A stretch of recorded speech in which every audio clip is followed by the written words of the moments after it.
Oke, silakan maju ke depan para ahli dan saksi untuk mengucapkan sumpah terlebih dahulu.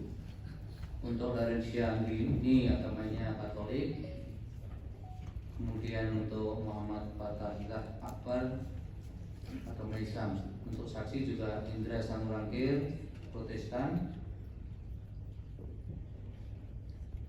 untuk Lestiani agamanya Islam. Untuk yang memandu lapor sumpah yang mulia Bapak Ridwan Mansur, untuk yang beragama Islam baik ahli maupun saksi, dan yang Katolik dan Protestan nanti yang mulia Bapak Daniel. Silakan. Terima kasih yang mulia Ketua. Yang akan memberikan keterangan sebagai saksi Dr. Muhammad Fatahillah Akbar, SH ahli, SHLM ya sebagai ahli. Kemudian nanti akan menjadi saksi itu Lestiani atau Lesti Kejora. Saksi terlebih dahulu, ikuti apa sumpah yang akan saya tuturkan. Ahli, ya. Bismillahirrahmanirrahim. Demi Allah, saya bersumpah sebagai ahli akan memberikan keterangan yang sebenarnya sesuai dengan keahlian saya. Kemudian untuk saksi,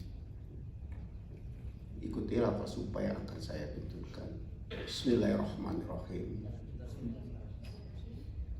Demi Allah, saya bersumpah sebagai saksi akan memberikan keterangan yang sebenarnya tidak lain dari yang sebenarnya. Ya, makasih yang melihat. Baik, silakan. Hakim Mahkamah Konstitusi yang saya hormati, dengan hormat saya Lestiani, dikenal secara profesional sebagai Lesti Kejora, menyampaikan pernyataan ini dalam kapasitas sebagai saksi dari para pemohon guna memberikan gambaran nyata mengenai permasalahan hukum yang dihadapi para pelaku pertunjukan, khususnya penyanyi. Dalam pelaksanaan kegiatan pertunjukan, saya pernah membawakan lagu yang berjudul Bagai Ranting Yang Kering yang diciptakan oleh Bapak Yoni Mulyono alias Bapak Yoni Dores. Salah satunya dalam satu acara pernikahan yang diselenggarakan di Subang, Jawa Barat. Lagu tersebut saya bawakan atas permintaan pihak penyelenggara sebagai bagian dari daftar lagu yang telah disepakati. Video-video dari pertunjukan tersebut kemudian diunggah oleh pihak lain, penonton atau penyelenggara, ke sosial media atau di kanal digital yang dikenal YouTube, serta terdapat beberapa unggahan yang berisikan materi berupa foto saya yang ditempelkan sebagai thumbnail atau cover dari video lagu-lagu ciptaan dari Bapak Yoni Dores. Saya dan pihak manajemen tidak mengetahui atau menyetujui proses unggahan tersebut maupun elemen visual yang digunakan oleh pihak lain. 8 tahun kemudian, tepatnya pada tanggal 1 Maret 2025, saya menerima surat somasi dari kuasa hukum pencipta lagu Bapak Yoni Dores yang menyatakan bahwa saya dianggap telah mempertunjukkan karya cipta tersebut tanpa izin langsung dari penciptanya. Di dalam surat somasi tersebut, saya bahkan dituding telah melakukan pelanggaran ketentuan pidana dalam Undang-Undang Nomor 28 Tahun 2014 tentang hak cipta. Tidak berhenti sampai di situ, pada tanggal 18 Mei 2025, saya mendapatkan informasi bahwa Bapak Yoni Dores secara resmi telah membuat laporan polisi terhadap diri saya ke Polda Metro Jaya dengan tuduhan melakukan pelanggaran hak cipta atas atas penggunaan lagu ciptaannya tanpa izin. Hal ini menimbulkan perspektif negatif terhadap diri saya, karena dengan adanya laporan tersebut, saya seakan-akan telah melakukan pelanggaran terhadap Undang-Undang Hak Cipta, sekaligus menunjukkan kegamangan norma hukum terhadap pelaku pertunjukan seperti saya. Saya sebagai penyanyi profesional, saya rutin diundang untuk tampil di berbagai acara, pernikahan, konser, pertunjukan panggung, dan kegiatan publik lainnya. Dalam praktiknya, daftar lagu yang saya bawakan selalu disusun atas permintaan dari klien atau pihak penyelenggara acara. Biasanya saya menyanyikan lagu sekitar 6 atau sampai 8 lagu dalam satu pertunjukan, kurang lebih separuhnya adalah lagu milik saya sendiri dan sisanya adalah lagu milik pencipta penyanyi. Saya tidak memiliki akses maupun kapasitas untuk mengetahui variabel-variabel komersil yang menjadi dasar perhitungan royalti seperti jumlah penonton, harga tiket, atau skala dan kategori acara sebagai yang dipersyaratkan dalam sistem lisensi yang berlaku menurut peraturan perundang-undangan. Somasi yang saya terima disertakan laporan pidana yang dibuat oleh pencipta lagu merupakan bentuk nyata dari kekaburan norma dan ketidakseimbangan posisi hukum antara pencipta lagu dan pelaku pertunjukan. Hal ini memperlihatkan betapa lemahnya perlindungan terhadap hak terkait, khususnya bagi pelaku pertunjukan seperti saya, yang sebenarnya hanya bekerja sebagai profesional berdasarkan kontrak kerja dengan penyelenggara acara. Jika penyanyi yang hanya menjalankan tugasnya sebagai pelaku pertunjukan dapat dituduh melanggar hukum pidana hanya karena membawakan lagu populer, maka praktik ini menciptakan kebiasaan buruk bagi dunia pertunjukan dan industri hiburan nasional. Bahkan dalam kondisi di mana lagu dibawakan secara sah tanpa eksploitasi ekonomi pribadi atas lagu tersebut, ancaman pidana tetap dapat digunakan secara sepihak oleh pencipta. Dan bahkan sampai saat ini, izin yang mulia, saya masih digantung sebagai terlapor dan itu sangat berdampak negatif sekali kepada saya selaku. Ini tambahan ya? Betul Pak, ini tambahan, izin sekali Pak. Saya juga ingin kejelasan.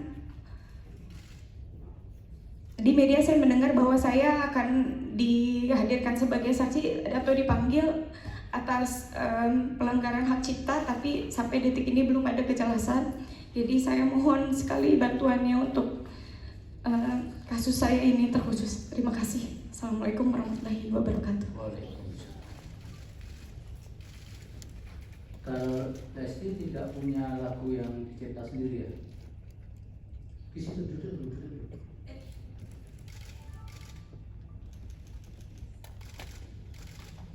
Punya lagu ciptaan sendiri tidak? Punya Pak. Seperti apa lagi?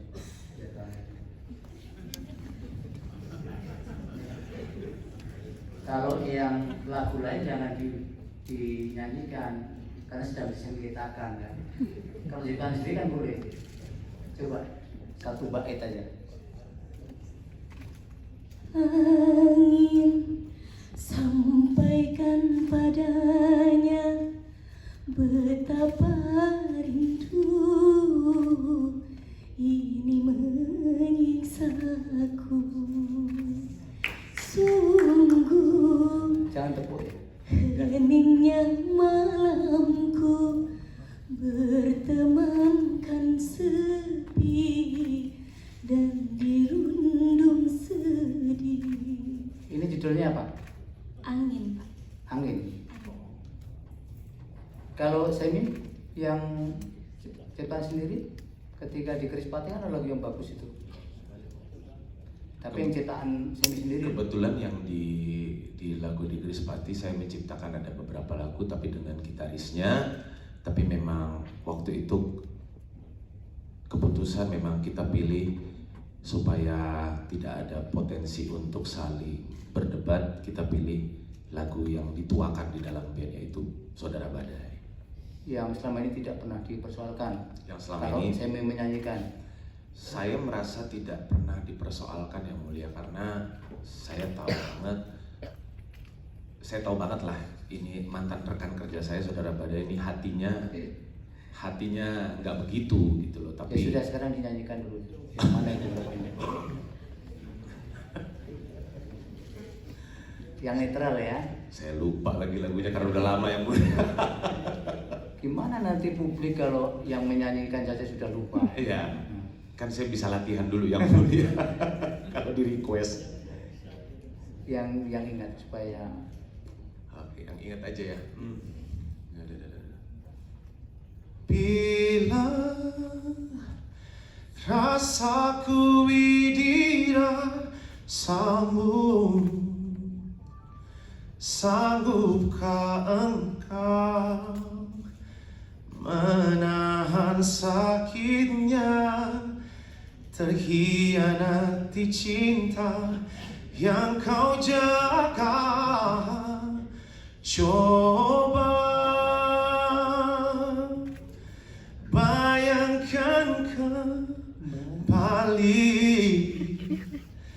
betapa hancurnya hati ini, kasih semua telah terjadi. Baik, cukup. Itu Yang Mulia Prof Arif apa lagu favoritnya itu. Baik, dilanjut ahli. Siapa dulu dari pemohon 28? Lagu-lagu tersebut. Situasi ini semakin rumit ketika Saudara Badai sendiri keluar dari band Krispati. Setelah tidak lagi menjadi bagian dari grup, Saudara Badai justru melayangkan somasi kepada band Krispati. Dan secara terbuka melalui media sosial dan pemberitaan nasional menyatakan larangan terhadap Krispati dan juga saya secara pribadi untuk menyanyikan lagu-lagu ciptaannya. Larangan ini tidak hanya disampaikan secara informal, tetapi kemudian ditindaklanjuti melalui pertemuan langsung, di mana Badai menyodorkan draft perjanjian tertulis kepada manajemen saya dan kepada pihak band Krispati. Inti dari perjanjian tersebut adalah bahwa apabila saya atau Krispati ingin menyanyikan lagu-lagu tersebut, maka masing-masing diwajibkan untuk membayar kontribusi sebesar 10% dari honorarium atau pendapatan off air.